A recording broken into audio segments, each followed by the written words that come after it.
Hello बच्चों, आज की क्लास में हम सीखेंगे कि किश्त योजना में किस तरीके से ब्याज की दर को ज्ञात किया जाता है। हम आते हैं क्वेश्चन नंबर पहला, प्रश्नावली 7.3। क्वेश्चन दिया गया है, एक कुर्सी को 450 रुपए नकद भुगतान अथवा 210 रुपए तत्काल नकद भुगतान एवं 125 रुपए की दो समान किश्तों में बेचा जाता है। किश्त योजना में लिए गए ब्याज की दर ज्ञात कीजिए। तो क्वेश्चन सबसे पहले समझ लीजिए, यदि आपको कुर्सी खरीदना है तो टोटल वो 450 रुपए दीजिए और कुर्सी को खरीद सकते हैं। और यदि आपके पास 450 रुपए नहीं है तो वो कुर्सी आप किश्तों में भी खरीद सकते हैं। किश्तों में खरीदने की शर्त है कि आप पहले 210 रुपए दे दीजिए, कुर्सी आप ले आइए और बाकी के जो पैसे बचेंगे, यानी 450 में 210 आपने पे कर दिया, बाकी के जो 240 रुपए बचेंगे वो 240 रुपए को दो समान किश्तों में आप एक एक महीने के बाद में देते जाइए और हर किश्त जो है 125 रुपए की बनने वाली है। तो अब हमें क्वेश्चन कहता है कि इस तरीके से अगर हम सामान को, कुर्सी को किश्तों में यदि खरीदेंगे तो जो ब्याज लगने वाला है उस ब्याज की दर क्या होगी। ठीक है, क्वेश्चन मेरे ख्याल से आप लोग समझ गए होंगे। तो इस तरीके के प्रश्नों को कैसे हल किया जाता है, किस तरीके से लिखा जाता है, ध्यान से समझिए। सबसे पहले तो हम लिखेंगे कुर्सी का नकद मूल्य, यानी कि अगर कुर्सी को हम तुरंत खरीदते, नकद में खरीदते तो कितने रुपए का आता, तो नकद मूल्य हो जाएगा 450 रुपए। ये फर्स्ट कंडीशन। ठीक है। सेकंड, उस कुर्सी को खरीदने का तरीका ये है कि आप उसको किश्तों में खरीदिए। तो किश्तों में खरीदने के लिए सबसे पहले हमें क्या करना पड़ेगा, हमें करना पड़ेगा तत्काल नकद भुगतान। सबसे पहले तत्काल नकद भुगतान करेंगे, यानी कि अब दुकान वाले को कितना रुपए दोगे, 210 रुपए, और कुर्सी आप ले आए। ठीक है। बाकी की जो शेष राशि है वो शेष राशि कितनी बचेगी, शेष राशि टोटल कुर्सी थी 450 रुपए की, जिसमें से 210 रुपए आपने दे दिया, तो कितना पैसा आप उधारी छोड़ के आए हैं, 240 रुपए, है ना। 240 रुपए शेष जो है वो दुकान वाले को देने का बचा हुआ है। अब हम देखते हैं कि जब हम किश्त योजना में खरीद रहे हैं तो कुल कितने किश्तों में हम पैसे देने वाले हैं। तो किश्तों की संख्या 2 किश्तों में है ना। तो किश्तों की संख्या है 2।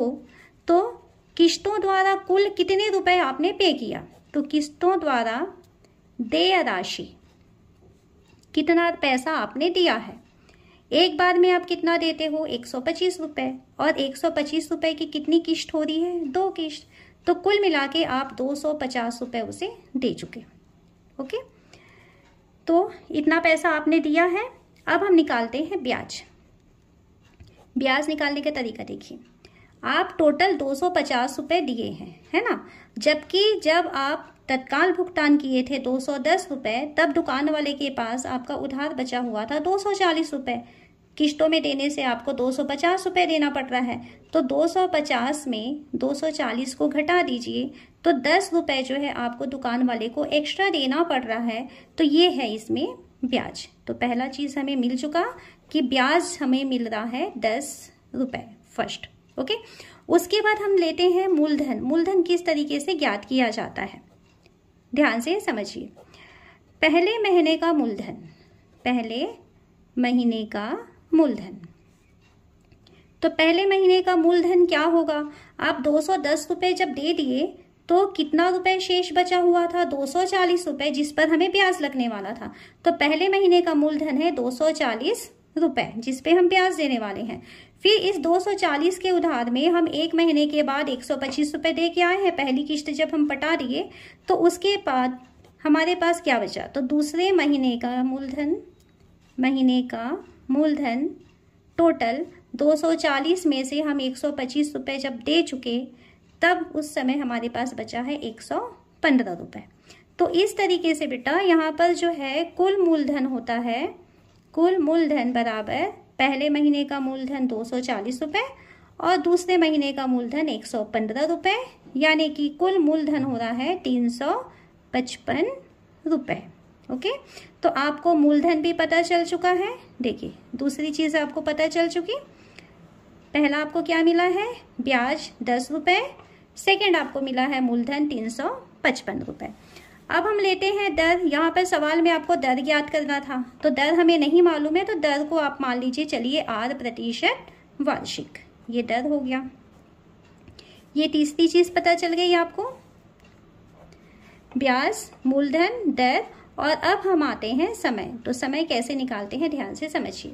जब हम क्वेश्चन को ध्यान से पढ़ रहे हैं तो हमें क्वेश्चन में दिया गया है कि तत्काल नगद भुगतान एवं 125 रुपए की 2 समान किस्तों में, तो यहाँ पर 125 रुपए की 2 समान किस्तों में आपको मासिक दिया जा रहा है ना, हर महीने 125 रुपए आपको देना है। तो यहाँ पर समय है 1 महीना, है ना, मासिक किस्त बोला है तो 1 माह है, यानी कि 1/12 वर्ष, ये हो गया समय।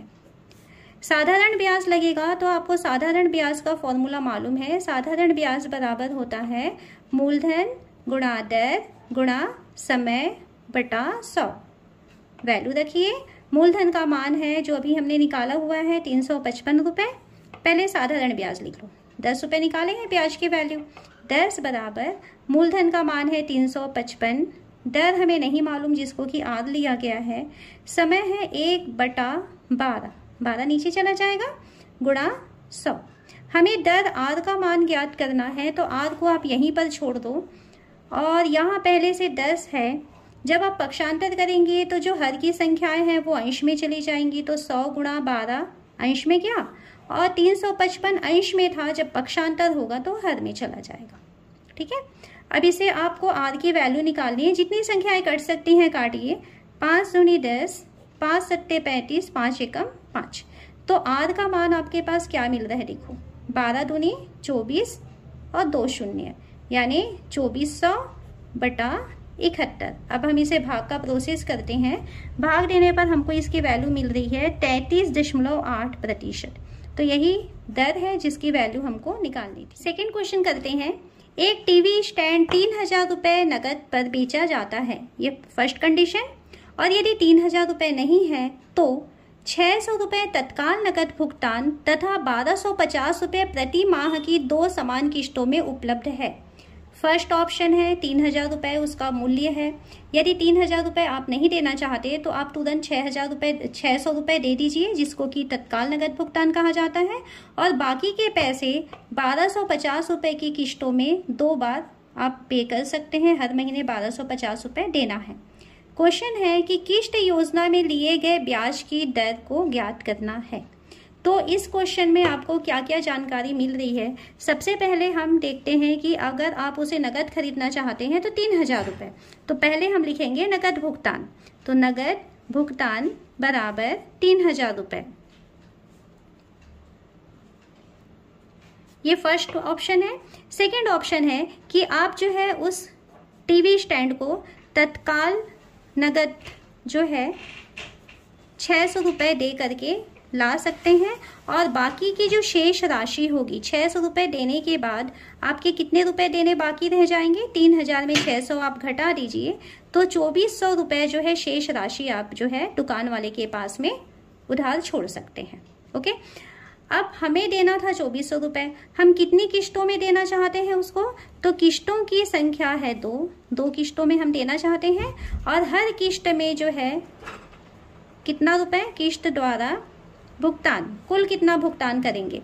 एक किस्त में हम 1250 रुपए देंगे, टोटल हमको 2 किस्त देनी है, तो 1250 गुणा 2 यानी कि 2500 रुपए हमको किस्तों में देना है। 600 रुपए हम दुकान वाले को दे के आएंगे, और बाकी के पैसे जो 2400 रुपए बचा है, यदि हम किस्तों में उसे पे करते हैं तो हमें टोटल 2 बार में करके 2500 रुपए देना पड़ेगा।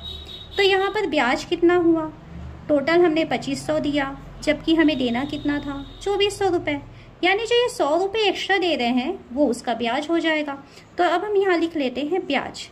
ब्याज बराबर 2500 में से आप घटा दीजिए 2400 को, तो ब्याज की वैल्यू आपको पता चल गई 100 रुपए। देखिए फर्स्ट चीज पता चल गया ब्याज। अब हम निकालते हैं मूलधन की वैल्यू जिस पर ब्याज लगने वाला है।